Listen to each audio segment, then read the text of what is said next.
राधे राधे दोस्तों, मेरे YouTube channel धार्मिक कथा में आपका हार्दिक स्वागत है। मैं आज आपको शनिवार की व्रत कथा सुना रही हूँ। तो बोलो शनिदेव महाराज की जय। एक समय स्वर्ग लोक में सबसे बड़ा कौन के प्रश्न पर 9 ग्रहों में वाद विवाद हो गया। विवाद इतना बड़ा कि परस्पर भयंकर युद्ध की स्थिति बन गई। निर्णय के लिए सभी देवता देवराज इंद्र के पास पहुंचे और बोले, देवराज आपको निर्णय करना होगा कि हम में से सबसे बड़ा कौन है।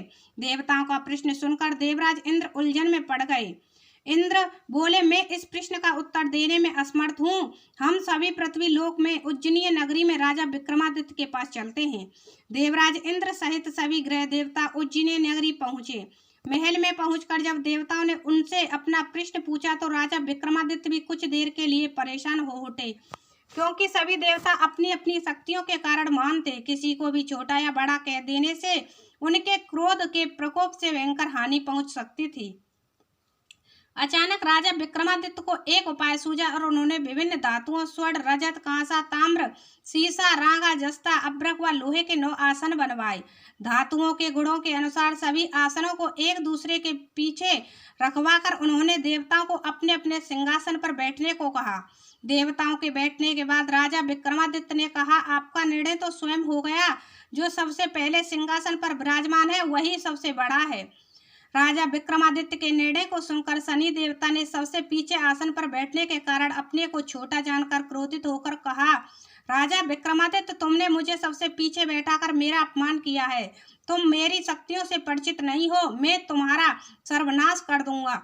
शनि ने कहा, सूर्य एक राशि पर 1 महीने, चंद्रमा 2.25 दिन, मंगल 1.5 महीने, बुध और शुक्र 1 महीने, बृहस्पति 13 महीने रहते हैं। लेकिन मैं किसी राशि पर 7.5 वर्ष 7.5 तक रहता हूँ। बड़े बड़े देवताओं को मैंने अपने प्रकोप से पीड़ित किया है। राम को 7.5 के कारण ही वन में जाकर रहना पड़ा और रावण को 7.5 के कारण ही युद्ध में मृत्यु का शिकार करना पड़ा। राजा, अब तू मेरे प्रकोप से नहीं बच सकेगा। इसके बाद अन्य ग्रहों के देवता तो प्रसन्नता के साथ चले गए, परंतु शनिदेव बड़े क्रोध के साथ वहां से विदा हुए। राजा विक्रमादित्य पहले की तरह ही न्याय करते रहे। उनके राज्य में सभी स्त्री पुरुष बहुत आनंद से जीवन यापन कर रहे थे। कुछ दिन ऐसे ही बीत गए। उधर शनि देवता अपने अपमान को भूले नहीं थे। विक्रमादित्य से बदला लेने के लिए एक दिन शनिदेव ने घोड़े के व्यापारी का रूप धारण किया और बहुत से घोड़ों के साथ उज्जैनी नगरी पहुंचे। राजा विक्रमादित्य ने राज्य में किसी घोड़े के व्यापारी के आने का समाचार सुना तो अपने अश्वपाल को कुछ घोड़े खरीदने के लिए भेजा। घोड़े बहुत कीमती थे। अश्वपाल ने जब वापस लौटकर इस संबंध में बताया तो राजा विक्रमादित्य ने स्वयं आकर एक सुंदर व शक्तिशाली घोड़े को पसंद किया। घोड़े की चाल देखने के लिए राजा उस घोड़े पर सवार हुए तो वह घोड़ा बिजली की गति से दौड़ पड़ा। तेजी से दौड़ता घोड़ा राजा को दूर एक जंगल में ले गया और फिर राजा को वहां गिराकर जंगल में कहीं गायब हो गया। राजा अपने नगर को लौटने के लिए जंगल में भटकने लगा, लेकिन उन्हें लौटने का कोई रास्ता नहीं मिला। राजा को भूख प्यास लग आई। बहुत घूमने पर उसे एक चरवाहा मिला। राजा ने उससे पानी मांगा। पानी पीकर राजा ने उस चरवाहे को अपनी अंगूठी दे दी। फिर उससे रास्ता पूछकर वह जंगल से निकलकर पास के नगर में पहुंचा। राजा ने एक सेठ की दुकान पर बैठकर कुछ देर आराम किया। उस सेठ ने राजा से बातचीत की तो राजा ने उसे बताया कि मैं उज्जैनी नगरी से आया हूँ। राजा के कुछ देर दुकान पर बैठने से सेठ जी की बहुत बिक्री हुई। सेठ ने राजा को बहुत भाग्यवान समझा और खुश होकर उसे अपने घर भोजन के लिए ले गया। सेठ के घर में सोने का एक हार खूंटी पर लटका हुआ था। राजा को उस कमरे में छोड़कर सेठ कुछ देर के लिए बाहर गया। तभी एक आश्चर्यजनक घटना घटी। राजा के देखते देखते सोने के उस हार को खूंटी निगल गई। सेठ ने कमरे में लौटकर हार को गायब देखा तो चोरी का संदेह राजा पर ही किया, क्योंकि उस कमरे में राजा ही अकेला बैठा था।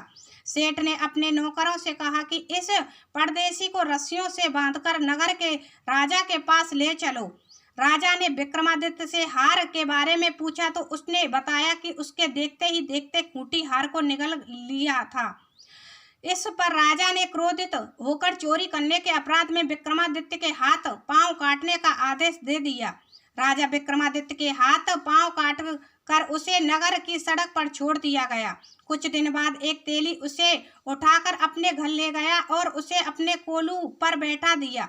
राजा आवाज देकर बैलों को हाँकता रहता। इस तरह तेली का बैल चलता रहा और राजा को भोजन मिलता रहा। शनि के प्रकोप की 7.5 पूरी होने पर वर्षा ऋतु प्रारंभ हुई। राजा विक्रमादित्य एक रात मेघ मल्हार गा रहा था कि तभी नगर के राजा की लड़की राजकुमारी मोहिनी रथ पर सवार उस तेली के घर के पास से गुजरी। उसने मेघ मल्हार सुना तो उसे बहुत अच्छा लगा और दासी को भेजकर गाने वाले को बुला लाने को कहा। दासी ने लौटकर राजकुमारी को अपंग राजा के बारे में सब कुछ बता दिया। राजकुमारी उसके मेघ मल्हार से बहुत मोहित हुई, अतः उसने सब कुछ जानकर भी अपंग राजा से विवाह करने का निश्चय कर लिया। राजकुमारी ने माता पिता से जब यह बात कही तो वे हैरान रह गए। रानी ने मोहिनी को समझाया, बेटी तेरे भाग्य में तो किसी राजा की रानी होना लिखा है, फिर तू उस अपंग से विवाह करके अपने पांव पर कुड़ारी क्यों मार रही है। राजकुमारी ने अपनी जिद नहीं छोड़ी। अपनी जिद पूरी करने के लिए उसने भोजन करना छोड़ दिया और प्राण त्याग देने का निश्चय कर लिया। आखिर राजा रानी को विवश होकर अपंग विक्रमादित्य से राजकुमारी का विवाह करना पड़ा। विवाह के बाद राजा विक्रमादित्य और राजकुमारी तेली के घर में रहने लगे। उसी रात स्वप्न में शनिदेव ने राजा से कहा, राजा तुमने मेरा प्रकोप देख लिया, मैंने तुम्हें अपने अपमान का दंड दिया है। राजा ने शनिदेव से क्षमा करने को कहा और प्रार्थना की, हे शनिदेव आपने जितना दुख मुझे दिया है अन्य किसी को ना देना। शनिदेव ने कुछ सोचकर कहा, राजा मैं तुम्हारी प्रार्थना स्वीकार करता हूँ। जो स्त्री पुरुष मेरी पूजा करेगा, शनिवार को व्रत करके मेरी व्रत कथा सुनेगा, उस पर मेरी अनुकंपा बनी रहेगी। प्रातःकाल राजा विक्रमादित्य की नींद खुली तो अपने हाथ पांव देखकर राजा को बहुत खुशी हुई। उसने मन ही मन शनिदेव को प्रणाम किया। राजकुमारी भी राजा के हाथ पांव सही सलामत देखकर आश्चर्य में डूब गई। तब राजा विक्रमादित्य ने अपना परिचय देते हुए शनिदेव के प्रकोप की सारी कहानी सुनाई। सेठ को जब इस बात का पता चला तो दौड़ता हुआ तेली के घर पहुंचा और राजा के चरणों में गिरकर क्षमा मांगने लगा। राजा ने उसे क्षमा कर दिया क्योंकि यह सब तो शनिदेव के प्रकोप के कारण हुआ था। सेठ राजा को अपने घर ले गया और उसे भोजन कराया। भोजन कराते समय वहां एक आश्चर्यजनक घटना घटी। सबके देखते देखते उस खूंटी ने हार उगल दिया। सेठ जी ने अपनी बेटी का विवाह भी राजा के साथ कर दिया और बहुत से स्वर्ण आभूषण धन आदि देकर राजा को विदा किया। राजा विक्रमादित्य राजकुमारी मोहिनी और सेठ की बेटी के साथ उज्जैनी नगरी पहुंचे तो नगरवासियों ने हर्ष से उनका स्वागत किया। अगले दिन राजा विक्रमादित्य ने पूरे राज्य में घोषणा कराई कि शनिदेव सब देवों के सर्वश्रेष्ठ हैं। प्रत्येक स्त्री पुरुष शनिदेव को व्रत करे और व्रत कथा अवश्य सुने। राजा विक्रमादित्य की घोषणा से शनिदेव बहुत प्रसन्न हुए। शनिवार का व्रत करने और व्रत कथा सुनने के कारण सभी लोगों की मनोकामनाएं शनिदेव की अनुकंपा से पूरी होने लगी। सभी लोग आनंद पूर्वक रहने लगे। तो बोलो शनिदेव महाराज की जय।